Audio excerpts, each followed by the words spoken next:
Good evening. 9 News has obtained security video showing the chaotic moments after a man was shot dead at Parramatta's Westfield. Today, it emerged that he was being pursued over a crime wave across Sydney's west.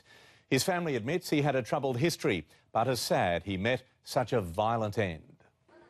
The food court is bustling and police officers push their way through the crowd. They are followed by more police and detectives. Bewildered staff and shoppers watch on. The area was then cleared as just metres away, 34-year-old Darren Neal lay dead in a corridor, shot several times by a police inspector. The death of anyone is always a tragedy. This is a very sad day, not only for the family but also for the police officer. Neal had been on a rampage armed with a knife. He does a runner from a taxi in Kingswood. Pull of the car, he showed me the knife. Then breaks into a nearby home. Broken through the back window. He then steals a blue ute. By this time, police are tracking him from the air. He's come flying up, he's going in and out of lanes. You could just tell this guy was going to have a crash. I reckon he would have been doing at least, 160, 180. On the M4 at Wentworthville, he crashes into a white Mitsubishi Lancer. He then carjacks that vehicle and heads to the Westfield car park with police on his tail. His last moments will now be investigated by the coroner.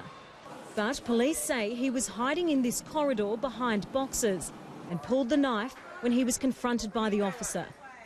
There was some sort of scuffle and the shots were fired. It was a very violent exchange. There'd been a series of serious offences that had been committed. The security cameras showed not only the food hall, they were also fitted in the service entrances and captured the moment that Darren Neal was killed. The police commissioner says he's spoken to the officer and all but defended his actions. If your life is threatened or the life of somebody else is threatened and you meet the criteria, then you can rely on and draw your firearm. We have reporters in key locations on this unfolding story. Let's go first to Dimity Clancy in North Rocks. Dimity, the family has just released a statement. They have, Pete. The family says that they are saddened that Darren's situation has spiralled out of control, which ended in such a violent end. Now, we've learned that the 34-year-old leaves behind a partner, 2 young children and 6 brothers and sisters. The family's been quite open about Darren's criminal past, which includes a stint in jail. They say that during an arrest, he suffered a severe head injury and that since then he has suffered mentally and that he's had difficulty controlling his temper. The family says that they have tried to get him help but couldn't get the support that they needed. They also questioned the actions of the officer allegedly involved and whether the shooting death of their loved one, Pete, was justified. Dimity, thank you to Matt Snelson at Parramatta. Matt, this must have been a nightmare experience for traders and shoppers alike.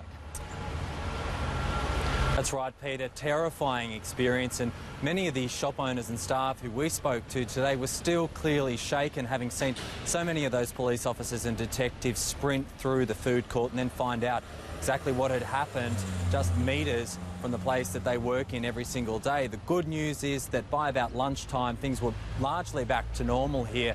Those shops reopening and those staff able to return to their jobs, Pete.